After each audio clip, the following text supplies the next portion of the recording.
Well, it's Fantasy Fall and it's time to kick off Monster Mayhem. Over at my school, we took a poll of 10 different monsters and we were like, hey, what are some of your favorite monsters? And we definitely have a good list there, but a series that my wife grew up with that she really loved was called the Black Gryphon. And since she just recently celebrated a birthday, I decided as a fun little birthday present, we would start with one of her favorites, the Gryphon. The Gryphon is a hybrid animal, hybrid creature, and our two primary ones that I'm going to go over, which is the more, I guess, classic version, is just the lion and the eagle. Now, this is one of many creatures and monsters that are essentially human-animal hybrids in some way, shape, or form. But I wanted to start off first by showcasing just the silhouettes of the lion and the eagle and how I can split them and where I'm going to attach them. So essentially, I'm going to take the front portion right behind the legs of the lion and I'm just going to remove that, and the back portion of the eagle, I'm going to remove that, and then essentially I'm just gonna super glue those two pieces together where those back leg or those legs for the eagle suddenly now become the front legs for the lion itself. Now whenever I do that, it helps me in my mind think about, oh, okay, so now I'm gonna actually treat these legs a little bit more like arms and reposition, and that neck is going to elongate. When thinking about my movement, I tend to parcel it out into the two hybrid elements of the Gryphon itself. So the line of action is extremely important, and a lot of times I really do tend to lean on cat-like line of actions for the Gryphon, especially any sort of pose whenever it's on the ground, when it's seated, when it's moving on the, like anything that's on the ground, I really lean heavily into that cat-like side. Now, whenever it's in the air, obviously the eagle side is going to take over substantially more, and you know, you're going to have those attack positions. And what is interesting is whenever you meld the two together, so you have that attack position with maybe what we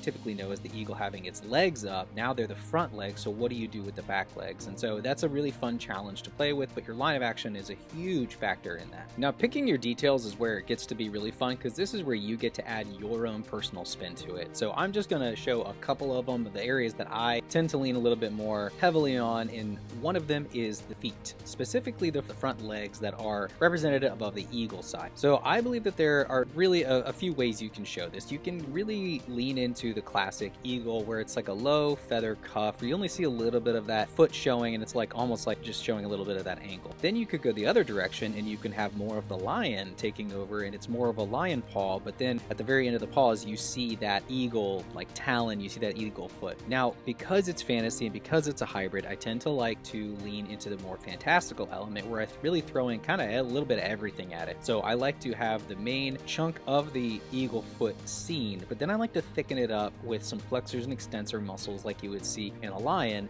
and then on top of that throw a little bit of fur, maybe a couple feathers here and there. But really ultimately this is where you get to customize it and have fun, because after all, this is a fantasy creature. Now, head shape and details is also another really big thing, and for the eagle head, the easiest thing for me to do in my brain to block it out in 3D is to think of a blocky triangle. This is just going to help me rotate it mentally and make it a lot simpler, because then I can throw my details on top of it. I also like to believe that the neck is more of like a rectangle that you can bend, not as much a cylinder, but a rectangle. That really helps you with your plane and understand whenever you're rendering any of your lighting. Another thing is that beaks. Beaks are really important, and I have a lot of fun drawing the beaks, and I have a whole video on breaking down beaks if you want to go check out that art hack video. But adding all of those elements together are the things that's going to really customize and personalize your fantasy creature or your fantasy monster. I really enjoy playing with these different types of textures because you have the scale, you have the fur, and you have the feather all on top of it, and it just becomes a lot of fun trying out new textures and trying out different techniques. And honestly, I haven't drawn a Gryphon since I was probably like 11, so this was a really great exercise in just breaking down this hybrid animal and really kicking off Fantasy Fall, and specifically the Monster Mayhem. Thanks for watching. Head over to my school for more of this Monster Mayhem and Fantasy Fall. Thanks, everybody.